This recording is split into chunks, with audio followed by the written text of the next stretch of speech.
What's up, everyone? Here with another summer GloPo review. Hanging out with Ty today. Ty, how are you doing, Hey, sir?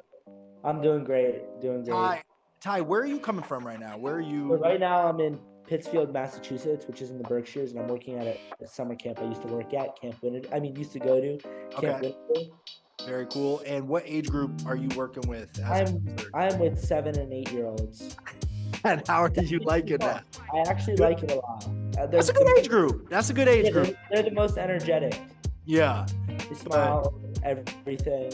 yeah, but they're not quite like. I feel like a little bit older, they'll be a little bit more bad. But I don't know, like Yeah, or younger for that matter. I don't know, but that's very cool. So, are you up there with your brother? Is he not yeah. there? My brother's with the 10 year olds. Ah, okay, very cool. Yeah. All right, so we're here to talk some GloPo today. I would be remiss to move on to your extension task without talking about the New York Football Jets. A lot of news lately. We were talking about big extension for Quentin Williams. Was Yeah, key he just piece. got 96 million for 4 years, Very 66. cool. So he could say, "Oh, bless me," again. Bless you. Thank you. And also something that I'm really interested in. The Jets were named the team for Hard Knocks. Between Aaron Rodgers and everything going on there, pretty easy choice. Plus or minus, I should say, more or less than 9 wins for the Jets this year. I gotta hope for more. Okay. All right. So Ty, we've been coming together with some students to kind of review different case studies and how they tie into some of the different GloPo terms and concepts. So go ahead and tell us what case study did you do for your extension task? So there are 5 categories for extension tasks, like broad categories, and I did sovereignty and borders, and my case study was Brexit in the UK and the referendum associated with the move to leave the European Union. All right, very cool. So this is something that has been in the news quite a bit better part of the last decade almost. Yeah. Talk to us about kind of just in broad details, what the heck is Brexit? Let's start there. Let's just start there. What is Brexit? What's the EU? Talk to us. So the EU is a intergovernmental organization where many states, like I think 27 states within Europe, are members of this organization. They have all common laws together, and two big things that are common laws that they have is free borders within states, and another thing that they had, however the UK was not a part of, was that they shared an economy.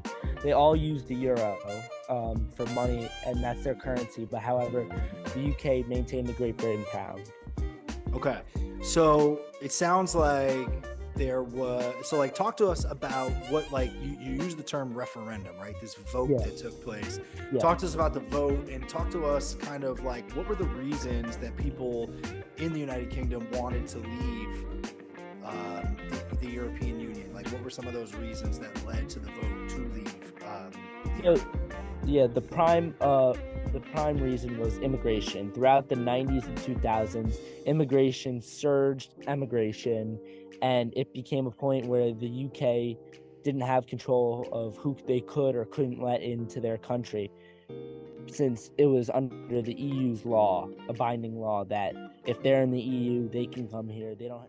But on the other side, people wanted to stay in the European Union, mainly in areas like London, where they network. They use Paris, they use Amsterdam to connect their businesses and expand their multinational corporations. And many MNCs in the UK are relocating to Paris or Amsterdam after this.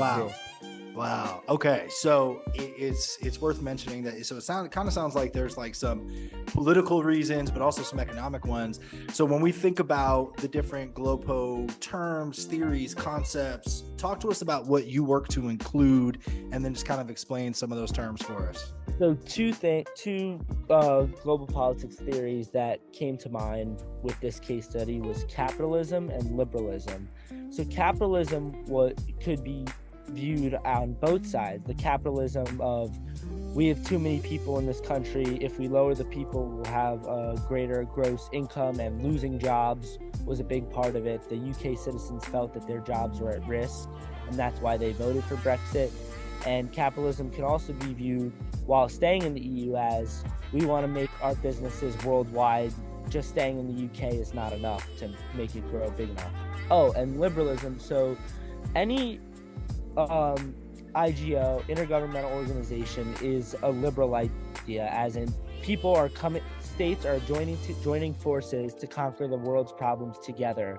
So, for example, like a big part of the reason the EU was formed was, all right, thank you, was human rights violations. They felt that if they joined as the EU and they had a group of laws, since Europe was like the prime spot for 2 world wars based off of specifically World War II, human rights violations. So they feel if they use their checks and balances by joining this membership, that they would be able to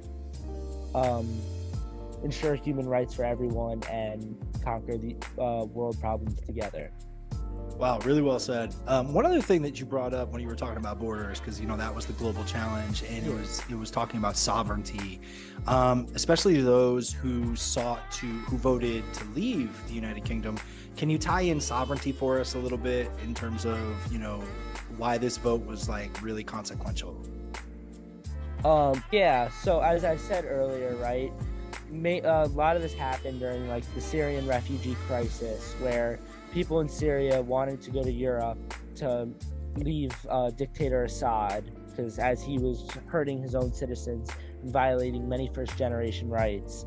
So they would have to like go through Turkey and Greece. Greece was the closest EU member state, and they were the ones to determine whether they can go in the EU or not. It was easy for Greece to let people in because Greece didn't receive many of these immigrants. They knew all of them were going to go to Germany, the Netherlands, France, and the UK. So they would just let immigrants in, knowing it's not going to be their problem. However, the UK had no control over this, and they didn't have the resources to serve all these people. And that's at least the people who voted no, they viewed that as they viewed that. That's right. Right. They're small islands, and they have the biggest population. Right, and so the folks that voted to leave, they viewed kind of deferring to the EU as a loss of their sovereignty, right? Like that's exactly. They're like, we're still the United Kingdom. This is our state. We can't control who's in our state and who's not. Then what's the point in being a state? That's how they viewed it. Very cool. Ty, it is summer vacation. You're working, no prep at all, and you came in and you rocked it. I can't thank you enough for spending some time with us today. Look